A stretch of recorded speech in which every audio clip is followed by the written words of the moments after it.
Hello and welcome to High Point Music's Gear Reviews. I'm Lewis, and in today's episode I'm going to show you one of my favourite fuzzes, the MXR Blue Box.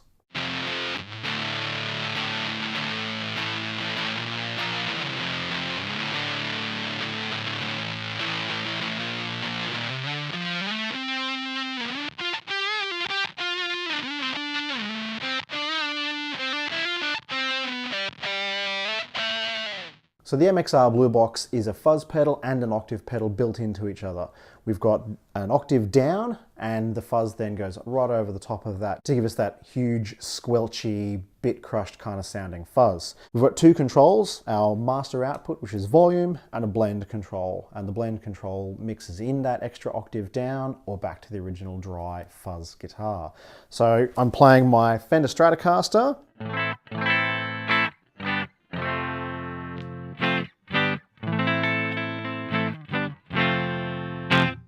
Through the MXR Blue Box into our 2-note Clean, and I'll show you a quick run through of the blend function that gives us the variance in the sounds. So starting up, we've got the blend at full, so there's almost no octave mixed in. It's the most amount of normal range guitar, and it sounds a bit like this.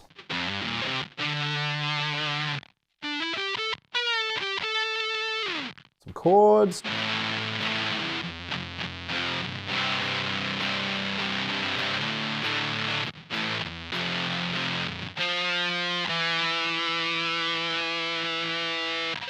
So it's pretty fuzzy and it's pretty articulate considering how much fuzz is actually going on. As we start to turn this blend control down though, we'll get more of that octave in and it'll start to do this. So at about 2 o'clock, you can hear a little bit of that glitch starting to come in.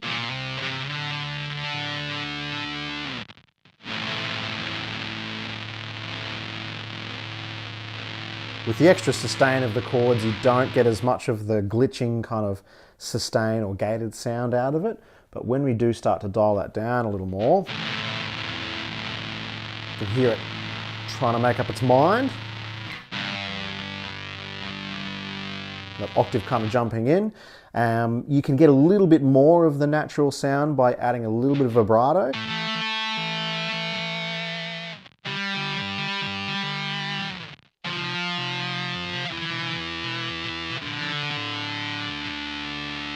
And as we dial that down even further, it's about 11 o'clock there,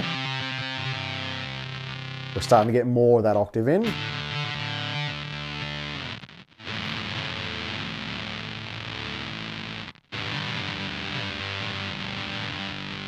The chord work is getting pretty glitchy and gated sounding.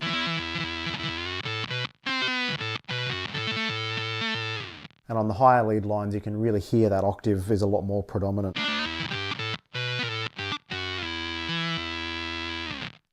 So we'll go down a little more.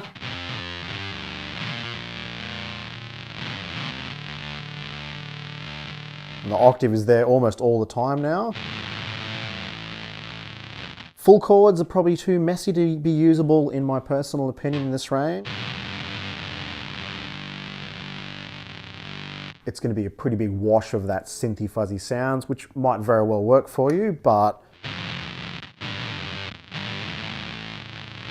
it definitely tracks a lot more when it's just power chords. So I go a little bit further down. I'm almost at the minimum range of the blend control. And it's having a pretty hard time keeping up with that tracking, which is really cool for some single note work. Like if you're just playing the root note of a chord change, letting it sustain out. You know, maybe it just drops back to drum and bass in the band, and you can kind of add some nice texture and some short guitar lines that sound really interesting, but really don't involve a lot of playing, which is great from a production point of view.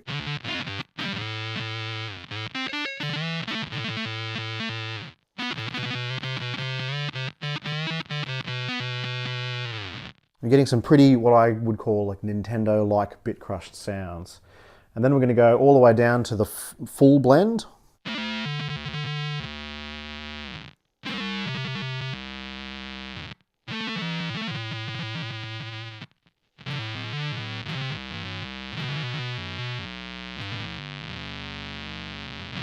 I love this pedal.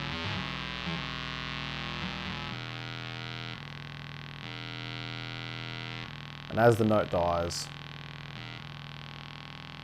it'll just sit there. Like that. Chord stuff is probably a bit... I think the real range of this pedal for chord work is in the higher end of the blend control. So we're going to go from this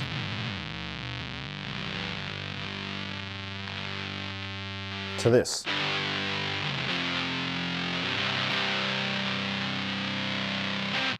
The other thing we noticed was when you go to a neck pickup,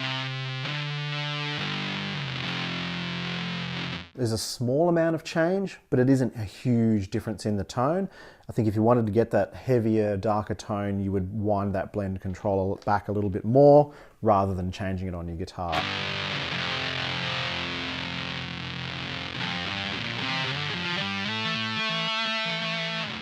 And if we back our guitar volume off a little bit, we can decrease the amount of signals hitting the pedal, which decreases its stability or the way it's tracking.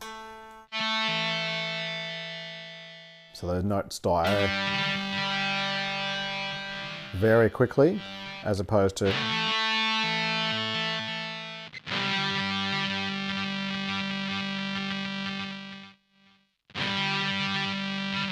We lose a little bit of top end with the less volume from the guitar as well. So I would use it with the most amount of signal coming out of my guitar.